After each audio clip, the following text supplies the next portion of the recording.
চলতি বছর এসএসসি ও সমমান পরীক্ষায় কমেছে পাশের হার। সারা দেশে পাশের হার ৬৮.৪৫%।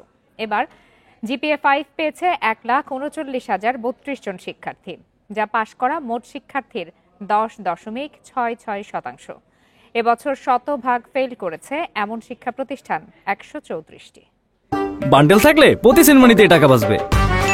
বিকাশ সেনমানি বান্ডেল কিনে জিতুন প্রতি লেনদেনে। বৃহস্পতিবার দুপুর ২টা থেকে শিক্ষা প্রতিষ্ঠানগুলোর পাশাপাশি অনলাইনেও প্রকাশিত হয় এসএসসি ও সমমানের পরীক্ষার ফল। এছাড়া মোবাইল ফোনে এসএমএস এর মাধ্যমেও ফলাফল জানতে পারছেন শিক্ষার্থীরা।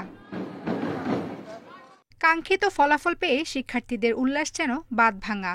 আমি গোল্ডেন আশা করছি, বাট ইটস ওকে। আমি অনেক হ্যাপি এতটুকুতে। আর অবদান বলতে গেলে টিচারদের আছে। অনেক শ্রম দিতে হয়েছে মেয়ের পিছনে।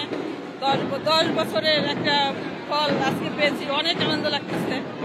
ওদের সাপোর্ট পেয়ে আমি অনেক দূর এখানে আসতে পেরেছি এবং আমাদের টিচার যারা ছিলেন তারাও অনেক আমাদের সাপোর্ট করেছেন। সারা দেশে এবার পাশের হার ৬৮.৪৫%। জিপিএ 5 পেয়েছে ১,৩৯,০৩২ জন। এবার পরীক্ষায় পাশের হার ও জিপিএ দুটি কমেছে। গত বছরের তুলনায় জিপিএ 5 কমেছে ৪২,১২৭ জন। ২০২৪ সালে জিপিএ 5 পেয়েছিল ১,৮২,১৩৯ জন।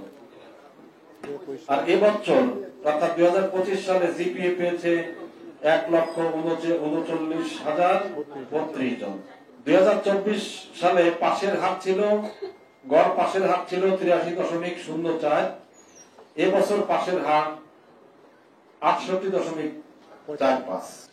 গত বছর শতভাগ ফেল করা এমন শিক্ষা প্রতিষ্ঠানের সংখ্যা ছিল মাত্র ৫১টি।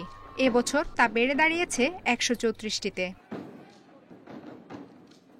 সারা দেশে ৩,৭১৫টি কেন্দ্রে এসএসসি ও সমমানের পরীক্ষা অনুষ্ঠিত হয়। গত ১০ এপ্রিল পরীক্ষা শুরু হয়ে শেষ হয় ১৩ মে।